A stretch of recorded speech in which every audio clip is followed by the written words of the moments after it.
Good evening everyone, welcome to my channel and it's me again, ang inyong tismosong ka-album vlogger. So gusto ko munang magpasalamat sa inyong lahat sa mga walang sawang tumatangkilik, nanonood, sumusuport at sumusubaybay ng mga content ko here on my YouTube channel. So wag ninyong babaktawan o lalaktawan tong ating main topic ngayong araw. I'm sure na hindi ninyo pagsisisihan na pinanood nyo to mula umpisa hanggang hulihan. And syempre, huwag kayong mag-i-skip ng segment. Buuin nyo to start to finish. Kaya ito na. Bago tayo dumako sa ating main topic for today's video, babatiin muna natin lahat ng mga tatay ng Happy Father's Day sa inyong lahat, and especially kay Alden Richard. So ito na. Ito lang naman guys ang lesson kung ba't hanggang ngayon guys na solo era na yung Aldab or si Alden at Main. Sila pa rin talaga ang talk of the town, ang topic, ang number 1 trending sa social media. So, ito na guys, watch this. Mamaya ipapaliwanag sa inyo ng buong buo. So, ito na guys, watch this. At kung nakita nyo na ngayon Rika, so once again say TTO sa mga admins. So eto na, dumako na tayo sa ating main topic for today's video agad-agad. Eto lang naman guys ang rason kung ba't hanggang ngayon na naghiwalay ni Aldab as a love team. Pero in real life sila talaga in real life. Kung ba't hanggang ngayon sila pa rin ang trending at sila pa rin talaga ang pinag-uusapan worldwide. Simple lang guys, nandito pa kami, nandito kami. 'Di ba? Marami pa rin silang supporters, marami pa rin silang fans, marami pa kaming ADN. At syempre guys, marami kaming vloggers na handang pag-usapan yung Aldab kahit napatulit-ulit pa ulit-ulit ang topic, hindi kami magsasawa talaga, ganang bonggang-bongga. Pero ito lang mga ka-Aldab Nation ha, may nakatumbas na ba ng pagiging trending ng Aldab?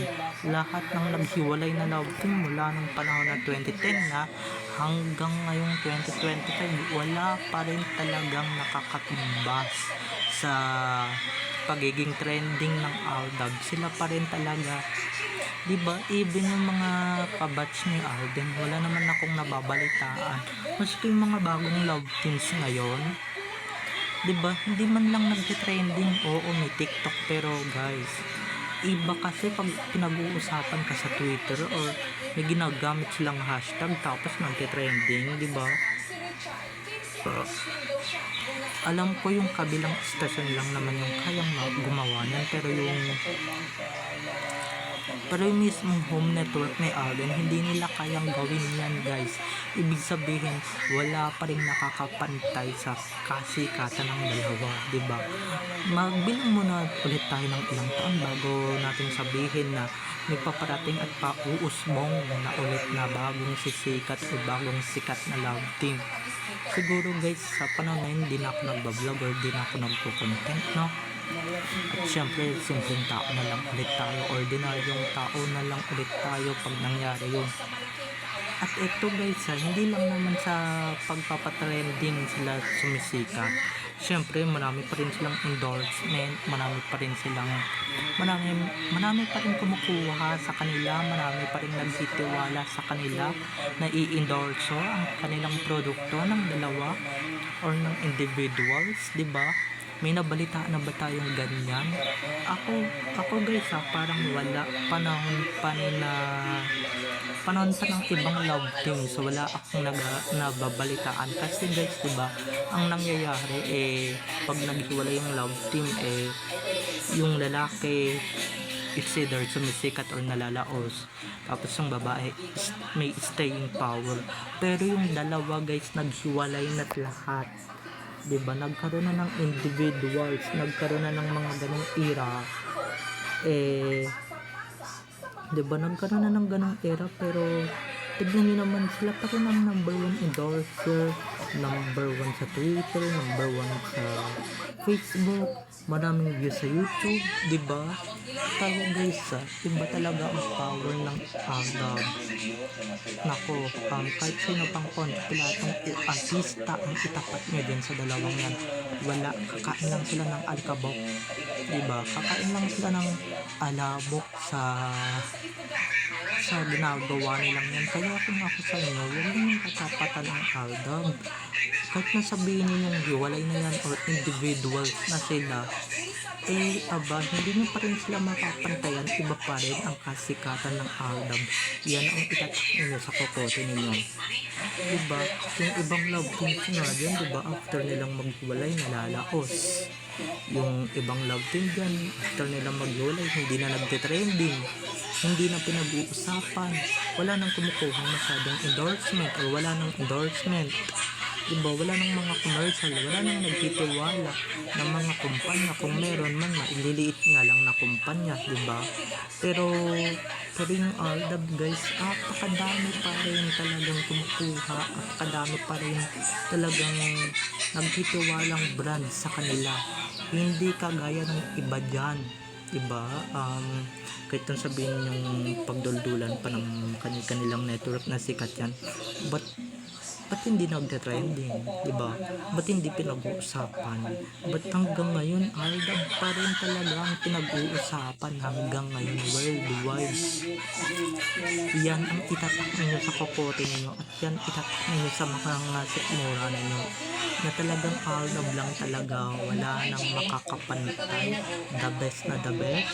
Kahit na diba, yung mga nagsasabi dyan na pag nagkaroon sila ulit ng project at sila ulit ang magka-love team at hindi na daw masyadong pag-usapan, yan guys ang proof na kahit na individual, diba, napakadaming blessings, napakadaming ganap, diba, workaholic silang dalawa. Yung ibang love team dyan, si girl, si boy, nga, diba, walang endorsement, walang mga nagtitiwala sa kanila, paano mga laos na sila, diba? Pero ibahin nyo yung aldab, dahil yung aldab, diba, nagkakaroon nga sila ng awards yung ibang artista, pero guys, wala silang endorsement, hindi sila na pag-uusapan sa Twitter, hindi man lang sila nagte-trending sa Twitter, o yung iba talagang laos na, diba? Yung aldab, huwag ninyong ikumpara dyan sa mga laosan na artista na pag naghihiwalay ay nalalaos, diba? Like eto sa Twin Academy, napakadaming love team dyan dati, hindi ko na lang babanggitin kung sino-sino yung mga yan. Pero after nilang maghihiwalay o magsihiwalayan, except Alden, diba, na hindi naman pinag-usapan ng dati niyang ka-love team before, diba, talagang nawawala na yung kasikatan, nawawala na yung power nila, hindi na nila kaya makapagpa-trending or kakapraso na lang ang natitira sa fans nila, diba? Anong magagawa ng mga solo-solo nila? Even Alden guys, hindi nila kayang makapagpa-trend ng solo, okay? Kung makakapagpa-trend man sila, hindi sila yung Aldab Nation ang nakapagpa-trend kay Alden, okay?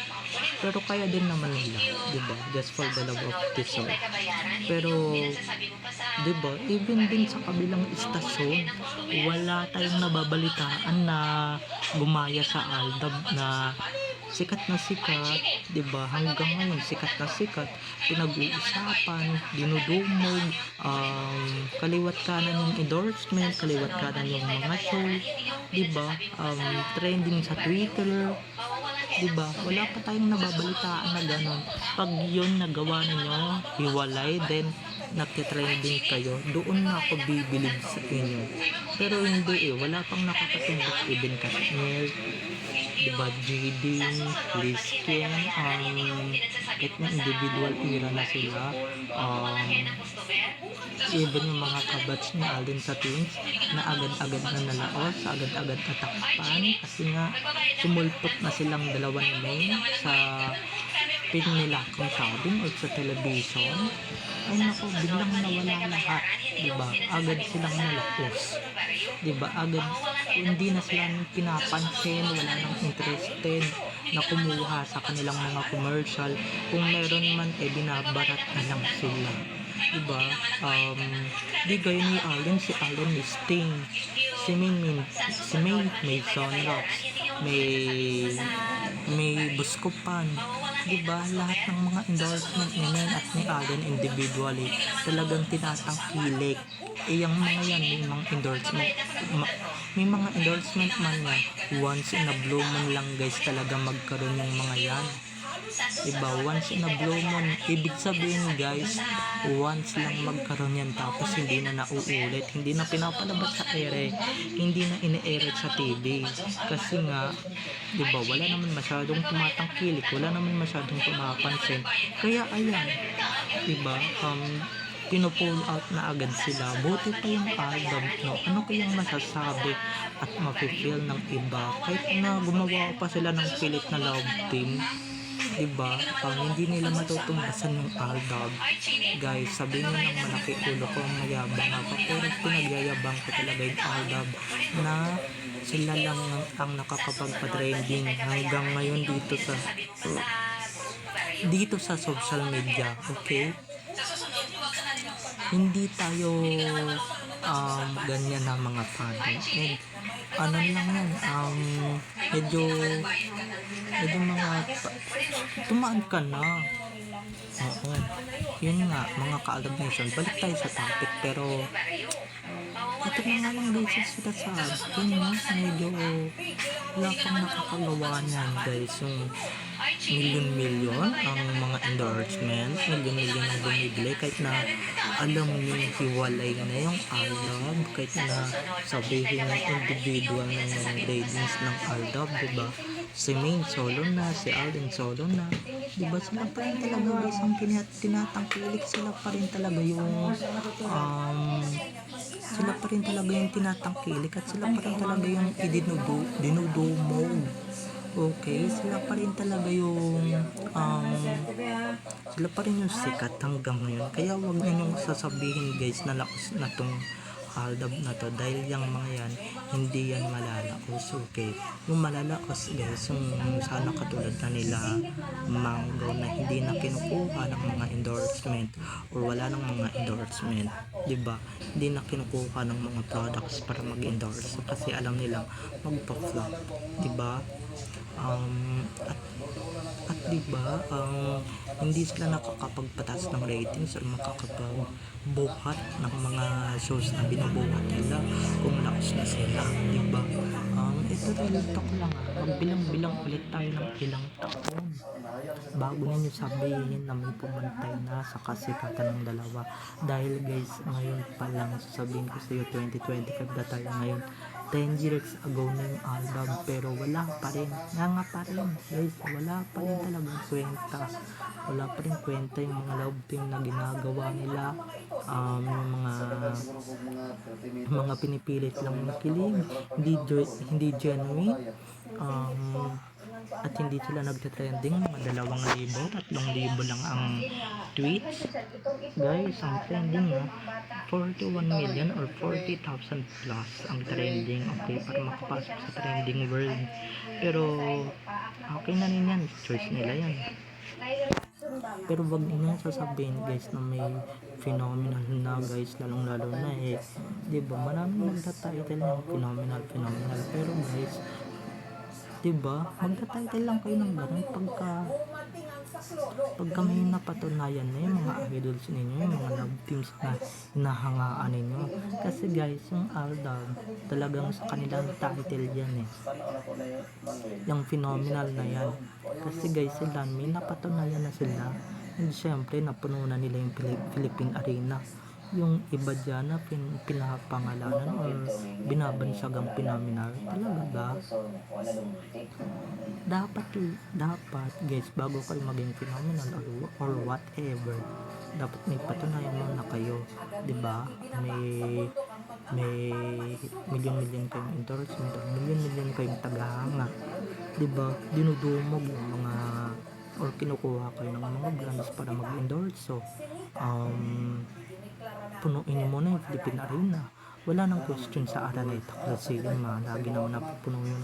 Pero yung Philippine Arena, Diyos ko, kailangan mo pa magsama ng ibang sikat para mapuno lang yun. Eh yung album, magawa lang yun ng solo. 'Di ba? Solo lang nilang ginawa yun, napuno nila. At grabe, milyon-milyon yung tweets yung ibang artista ba nakakagawa ng ganyan. Hindi, 'di ba? So, babay na mga ka-EDM. I love you all. Have a nice day. Keep safe and God bless. And don't forget to subscribe to my YouTube channel. And syempre, huwag ninyong kalimutan na i-click ang notification bell para sa ganon ma-notified kayo sa mga susunod ko pang i-upload ng mga videos tungkol kina Min at Alden, and syempre tungkol sa kanilang mga buhay-buhay inside or outside man yan sa showbiz. Bye-bye na mga ka-ADN. I love you all. Enjoy watching everyone. Bye-bye. Happy Father's Day. Bye-bye.